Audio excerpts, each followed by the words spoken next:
السلام عليكم. مرحبا بكم في قناة Learn with يعقوب. هنا نتعلم الإنجليزية والفرنسية والعربية بطريقة ممتعة وسهلة للأطفال. اختبارات، كلمات جديدة، ألعاب تعليمية وأناشيد ممتعة.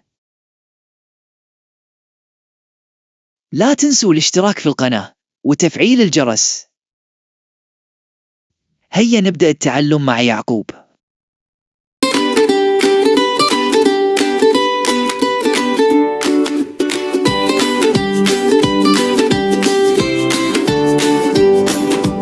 غابة بالخضراء تمشي طفلة صغيرة تحمل الحلوة لجدتها وكلبها مليانة فرحة. En marchant dans la forêt, une petite fille joyeuse porte des bonbons sucrés pour sa grand-mère précieuse. هيكدا تمشي بختها صغيرة، هيكدا تمشي وهي سعيدة.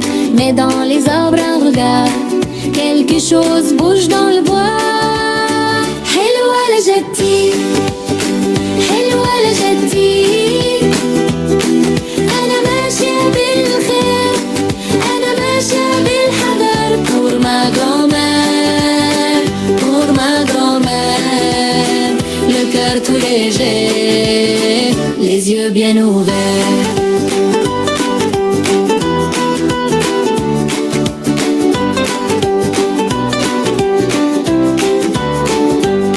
ضربت بخلف الأشجار وقال لها ماذا معك؟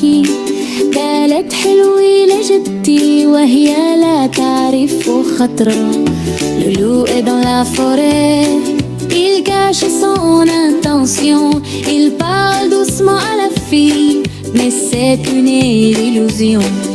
لكنها فهمت الإشارة واشتدت خطوة خطوة. Quand le danger s'approche, elle choisit la sortie. حلوة لجدتي، حلوة لجدتي، أنا ماشية بالخير، أنا ماشية بالحذر. Pour ma grand-mère, pour ma grand-mère, le cœur tout léger, les yeux bien ouverts. ركضت الطفلة بسرعة بين الأشجار تهرب، وبإيدين زلق وسقط وضاعت خطوه للأبد.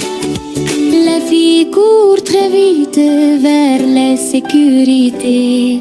Le loup tombe par terre, fin de sa méchanceté.